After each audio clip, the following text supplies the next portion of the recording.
Anyways, enough of that. I cannot sit around. We're back with another Fat Electrician. Chuck E. Cheese this time. Child Casino and Fight Club. Chuck E. Cheese. Yeah, that sounds about right. Anyways, let's hop into it. Easily gonna be the most unhinged video on this channel, and that's saying a lot. That is saying a lot. Give us some of the stuff. Today we're talking about Chuck E. Cheese. Okay, here's the deal. Normally scary. when I talk about a business on this channel, it's because this business is thriving and they have an incredible business model and they're a genius and they're doing something incredible or they're doing something shady. This is not that. Chuck E. Cheese is quite literally the living embodiment of an entrepreneur's fever dream where he went off into the business world, made so much money that he could then just cash out, retire. He had enough money forever, but he had so much left over on top of that that he could just start doing dumb shit with it. And that's how Chuck E. Cheese came to be. And we're going to talk about it right after a word from our sponsor. Delete me. What are you doing with my suppressed shotgun? I put a knife on it. For Why? what? Sourdough? You put a bayonet on a suppressor for sourdough bread. What? Why? It's America. Fair. The logic's impeccable. All right, here's the deal. Super simple, straightforward business model. You give them money, they turn around and make sure the data brokers on the internet aren't selling your personal information. What does that even mean? Okay, here's the entire internet and every free service on the planet inside of a nutshell. Okay, there's a saying, if you're not paying for the product, you are the product. What that means is pretty much anything on the internet that you use, that's a service, whether that I think if you upload videos, you're still a product, even though you're making the product. I don't know how it works. Yeah, no.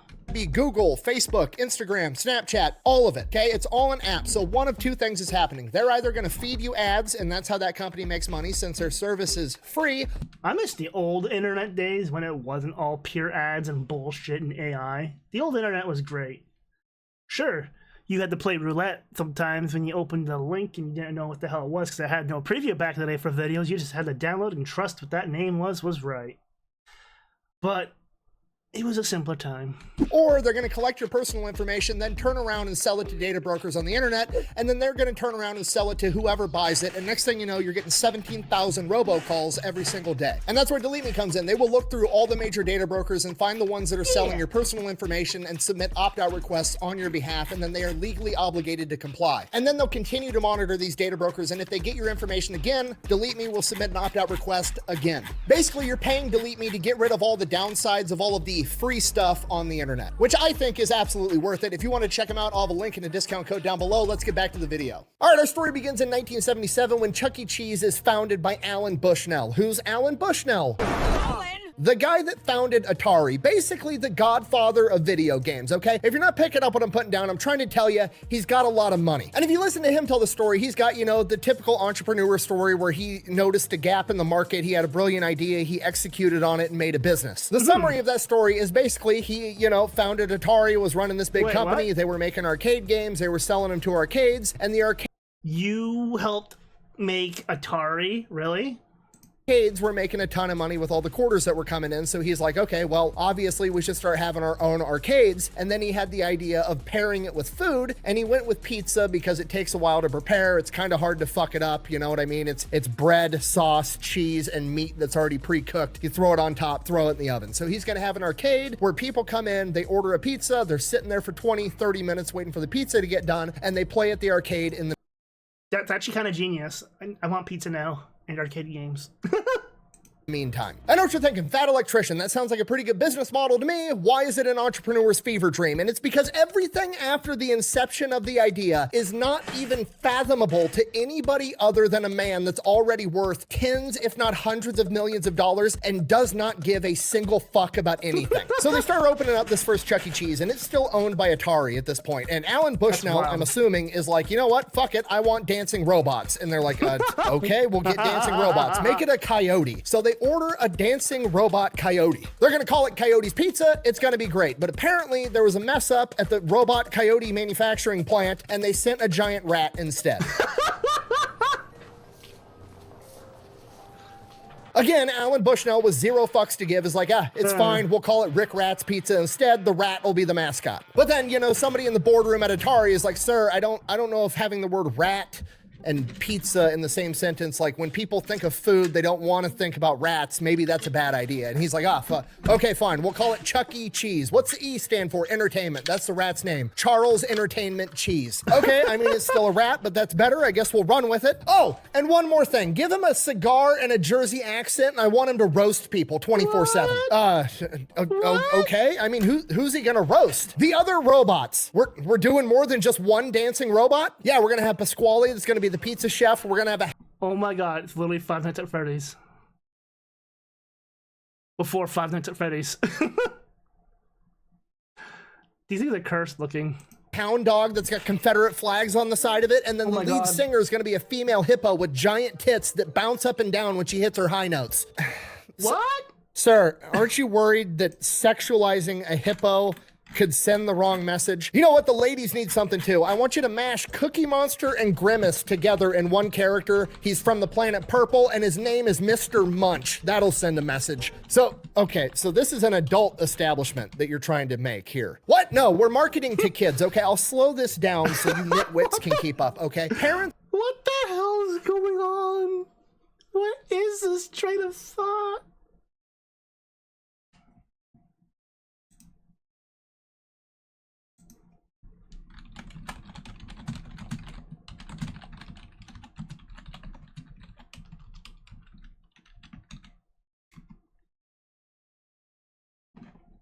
Bring their kids to a pizza place because they don't want to cook dinner. They've had a long day at work, all right? Now, they're going to come in, the kids are going to see the arcade games, they're going to go fucking nuts, and we're going to take their money. In exchange, we're going to give them our own golden tokens, and then the kids are going to go play the arcade games. The arcade games are going to spit out tickets, and then they can exchange. It sounds like a whole money laundering scheme. Those tickets for prizes like candies and toys and shit. Sir, Did Chuck E. Cheese basically set the foundation for every fucking arcade in the world? Now that I'm looking at it, thinking about it? Like all the tourist arcades, not the ones where you just play games for the fuck of it. You're the boss, I'll do whatever, but just so we're clear, you want to start a child casino run by an animatronic rat that's from New Jersey, that's smoking a cigar, talking shit to the other robots that are a hippopotamus with giant tits that bounce up and down, a Confederate hound dog, a pizza chef, and an alien from the planet Purple that you've named Mr. Munch. Uh-huh. I mean, okay, you're the boss. Let's do it. Perfect. Step one, apply for the liquor license. We're going to sell booze at the Child Rat Casino. Fucking right we are. And that's pretty much the story of how Chuck E. Cheese... The Child Rat Casino. Oh my god. Cheese came to be, and you're never going to believe this. It was outrageously successful right out of the gate. Why wouldn't it be? It's perfect. It's perfect in every way. It's fucking beautiful, okay? Looking back at Chuck E. Cheese, I only have childhood memories, but like as a kid... I never got to go to one. We had them here. Never got to see one ever. It was a lot of fun. As an adult, I'm pissed off that Chuck E. Cheese has changed and they got rid of all the animatronic robots and rebranded it and made it family friendly, even though it was family friendly the entire time. Chuck E. Cheese... You mean just like how Hooters was family the entire time, technically speaking? I think the world got a nerf at some point in our timeline for everything.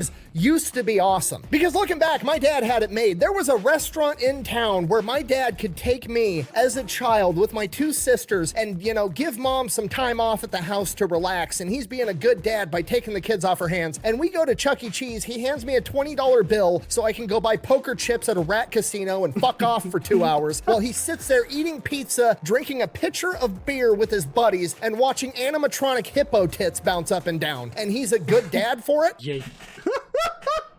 I mean, I don't see the problem in it, really. I mean, it makes sense on paper, to me at least. This is yeah, that makes a lot of sense, because you gotta cater to the adults, so they'll stick around, fork out more money for their kids to stick around. So it's a win-win in that regard. Yeah. Yes, he is. Meanwhile, I'm sitting here in 2025. It's a struggle to find a McDonald's that's got a fucking McPlay place, and even if I go there, I can't get shit-faced with my buddies. This is bullshit, and I'm jealous. Sorry, I need to make this slightly educational. So that started in 1977. It was outrageously successful right out of the gate, and pretty... The size of that fucking pizza, that was like a deep dish pizza. I'm also disappointed here because we had one of the oldest Pizza Huts here. I was happy. It was still the 1980s version Pizza Hut. And now, out of the fucking blue, they decided, oh, we're gonna gut it and remodel it and modernize it to make it the times. It's like, no, the old thing wasn't made it cool. That was like the other restaurant here was like done up back in the day, like the 1960s. It was like colorful but very basic, but it was just a vibe. And then they redid it, and now it's just an ugly ass sports bar. It's got the same layout. It's just been modernized and gutted of all personality, and it's just fucking giant TVs and stuff. It's like, really? Really? You went and killed it. You ruined what was already good, and you fucked it up. I'm sorry. I'm getting spicy. Much immediately, they had this business guy come to him, and he wanted to have 200 franchises all across America because, obviously, it's the best business model ever. I mean, the pizza doesn't even have to be good. It's drunk dads and a bunch of kids that are overstimulated from playing in an arcade, the two demographics of people that'll eat literally fucking anything. Yeah, when you're a kid, pizza's pizza. If you remember when you were really young, like probably me and the electrician here, young, like the school pizza lunches were either like almost like pizza bread almost with some sauce or whatever. It was cheap, like you could tell it was cheap, but as a kid, as an adult, you can tell it's cheap. As a kid, you didn't care. It tasted like pizza. Who cares? Or you got the little 2 slices or whatever. But hey, it is what it is. It was just bakery pizza half the time, but hey, those were the good old days. Same year that that business guy signed up to have 200 franchises, he basically tried to back out of it and was like, you know what, counteroffer, I'm just going to steal your entire business model of dancing robots and a pizza place. Fuck, I'm so old now I'm thinking about it. It's just like, we didn't even have nut allergies back when I was in elementary school. You were allowed to bring peanut butter to school still, and nuts and stuff. That didn't exist. It was very, like, it was weird. Like, it was very foreign for us to like have some of an actual allergy. It was the odd like 1-800 students which would have it, so it was just like non-existent back then. Then again, we also drank from garden hoses and shit too, so I can't say nothing. When I look back on sometimes and I wonder how I survived to make it to as far as I have, it's just like, huh, I must have got like a mulligan on the rolls there or something, because damn. It sells beer with an arcade, and I'm going to open my own thing. I'm going to call it Showbiz. So that's what he did. A huge legal battle ensued. Chuck E. Cheese ended up suing the guy, and he had to give like royalties back to Chuck E. Cheese. So now they've got a direct competitor, but things are still going okay. But then in 1983, the arcade market crashes because at-home games come out, and people don't need to go to an arcade anymore to play video games, and arcade sales drop 97% in a single year. A year later, Chuck E. Cheese has to file for bankruptcy, and for some reason or another, Showtime actually ended up performing better than Chuck E. Cheese did and ends up buying out Chuck E. Cheese. So now that's what happened. Showbiz owns Chuck E. Cheese. Around the same time, the Showbiz animatronic guy, the dude that made all the music and all the bullshit for their robots, wasn't going to re-up his lease, and he owned the music, so they were stuck in the situation where they had just bought out Chuck E. Cheese, but now they... Interesting. I didn't realize the animatronic dude need that. They don't have the rights to use any of the music for any of their animatronics. So Showtime is just like, fuck it, we're just gonna rebrand everything to Chuck E. Cheese, and the rat stays. I'm not going nowhere. I'm not going no fucking where. And that pretty much brings us to the Chuck E. Cheese that most of us remember. And historically speaking, things went... downhill. Okay, there were some downsides, because you know what could possibly go wrong if you're serving parents alcohol while their kids are gambling in a rat casino. Okay, if you're not picking up what I'm putting down, I'll explain it to you this way. The most likely place you are to get in a fist fight is at a bar with people consuming alcohol. The only way to make that, I don't know, 1,000 times worse is to encourage people to bring their kids to the bar, so that when the kids get in a fight, the parents, who are hardwired to defend and side with their children no matter what, rush to resolve the issue between the children while they're drunk. The other parents come in, also drunk. They both side with their own kids, and then mom and dad get in a fight with the other mom and dad. Okay, if you think Waffle House is bad, Chuck E. Cheese has them beat, I guarantee it. You can literally look up on YouTube, Chuck E. Cheese fight. There is a playlist with 96 videos in it, okay? And that's just the ones we caught on camera. Literally parents holding cameras, watching other parents fight with kids running around while the parents are yelling World Star.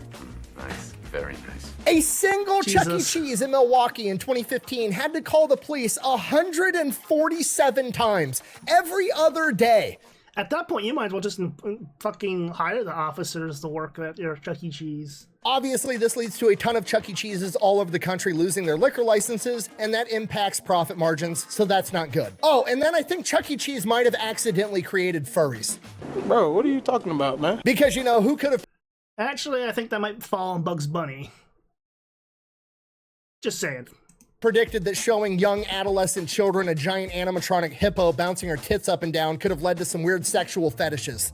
Look at us. Look at us. Who would have thought? Not me. The kids grow up seeing that, they want to work at Chuck E. Cheese when they're in their teenage years, then they get to be the mascot, and then things just spiral from there. And that's Maybe. not just me hypothesizing, the fucking founder, Alan Bushnell, literally said it. You can't imagine the weird things that people do from inside of a Chuck E. Cheese costume.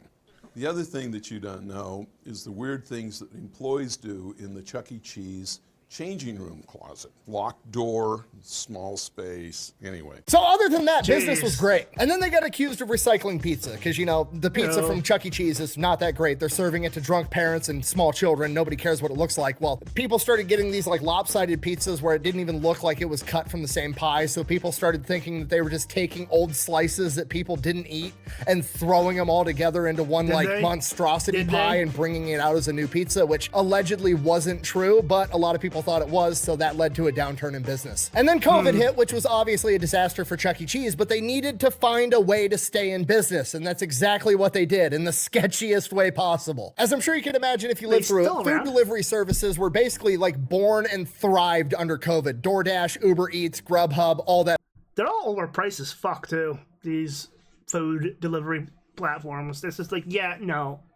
It ain't worth doubling the fucking, like doubling, sometimes tripling the price of an order. Bullshit. So Chuck E. Cheese started offering their pizza to get delivered to your house, but nobody on the planet would ever order a pizza from Chuck E. Cheese to get delivered to the house. It breaks the entire business model. It's not good pizza. Nobody wants that shit. So they're like, okay, what's the problem? Everybody knows our pizza sucks. We're just gonna come up with a different name. We're gonna have all these food delivery services list our restaurant as Pasquale's Pizza. You know, the animatronic pizza chef. It's Pasquale's Pizza. So people started ordering from Pasquale's Pizza. Sounds Italian, probably local, want to support local business. It's probably going to be great pizza. And then they were getting Chuck E. Cheese pizza delivered to their fucking house. Guess who just ordered from your favorite pizza place, Alfredo?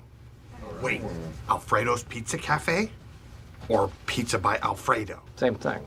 No. All right. You know what? I don't understand when you all talk at the same time. Is that unethical? Yes. Is that If it's a workplace pizza, just be happy that your work's getting you pizza. It doesn't matter where it comes from. Yeah, that is a bit shitty, but smart. I have never had Chuck E. Cheese pizza. Now I'm just morbidly curious how it was. exactly the type of business move I would expect from Charles E. Cheese, the cigarette smoking rat with a New Jersey accent that runs the local child casino? Absolutely. So they got busted for that. Since then, post-COVID, they've rebranded. They've got a horrible new logo like every other What the company. It's fuck is minimalist. that? It looks like it's all What is this shit off of Wish? What is this garbage? Bring me back the cursed rat. word clip art. They've also taken out all the animatronics because apparently Lame. the kids don't like animatronics anymore, okay? They've ruined Chuck E. Cheese, okay? Every Chuck E. Cheese should have been turned in. Yeah, and then Five Nights at Freddy's happened, and now kids love animatronics again. So it's kind of like, come on, you guys could bring it back and easily, especially with the technology now of animatronics. Like, you can go to a freaking big box hardware store, like I said in this Spirit of Halloween video. You can go there and get animatronics. So I don't see why it'd be so expensive to get animatronics again for these places. They're dirt cheap. If the everyday person can get them for their Halloween decorations and Christmas decorations, an actual food chain can get them for their To a things. national park and bought by the US government and preserved for mankind. Okay, I'm pissed. I don't give a shit if the kids don't like animatronics. Fuck them kids. Chuck E. Cheese was for me, the adult, okay? I got cheated out of it in my adulthood. Had it in my childhood, I want it Yeah. in my adulthood too. Oh, fat. Now, I never got it in my childhood, so it's just a myth to me. I'm trying to think back, but my memories are fuzzy. Electrician just wants to get in a fist fight at Chuck E. Cheese. Yes, absolutely, I fucking do. Okay, nothing would make me happier than knowing on my deathbed that I'm gonna pass away soon and my sons are gonna be at my funeral after putting me in the ground, drinking a beer together, reminiscing on all the memories they had with me, and one of them is gonna look at the other and go, you remember that time Dad got in a fight at Chuck E. Cheese when so-and-so tried to steal your tickets? This is why I keep saying, I've said before, the other one he did, one of the other videos of him we covered, that there should be restaurants that do not get upgraded to look like the newer ones. They should keep a classic one, a few classic ones everywhere. Because, yeah, it may not look the same, but it can still serve the same stuff.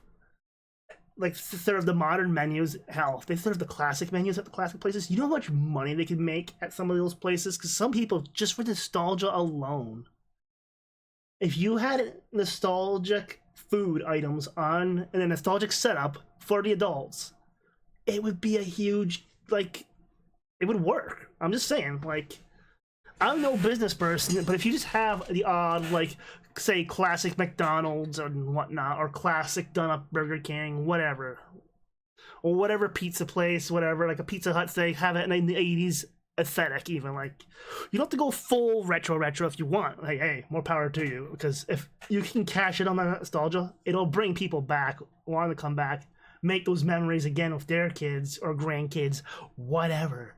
Like, I'm just saying, it is, like, one of those things, at least in my head, that makes perfect sense. Like, hey, have a few places that are actually labeled as retro or classic, whatever, because then you can cash in on that. But that's just me saying, hey. Fuck yeah, I do. That would be awesome. That's a core memory that everybody should have. Okay, that's it. There's no point to this video. There's nothing to be learned. It's not a brilliant business model. It's just, I wanted Chuck E. Cheese to exist. I was mad that it didn't. I looked into it and realized that it was fucking crazy that it ever existed. It's literally a fever dream by some dude that had fuck you money and made a childhood rat casino, literally adolescent Las Vegas, where the parents could get drunk and get in fistfights, okay? Unpopular opinion, I think Chuck E. Cheese needs to quit trying to be a family-friendly establishment. They need to start reopening Chuck E. Cheese's with all the animatronic robots, complete throwback to the 80s and 90s, and they need to open them up in states that have mutual combat laws, okay? Mutual combat laws are incredible. It's literally, if you bump into a guy at the bar and say, hey, do you want to take this outside? And you guys go outside and beat the hell out of each other, nobody has any legal repercussions because you were both consenting to that fight. Open up Chuck E. Cheese's in all of these states that have mutual combat laws and install an MMA ring in it as well, okay? You have fight night at adolescent Las Vegas every day of the week. It'd be incredible. Could you imagine being a kid and your dad is the local Chuck E. Cheese heavyweight champion? It'd be fucking awesome.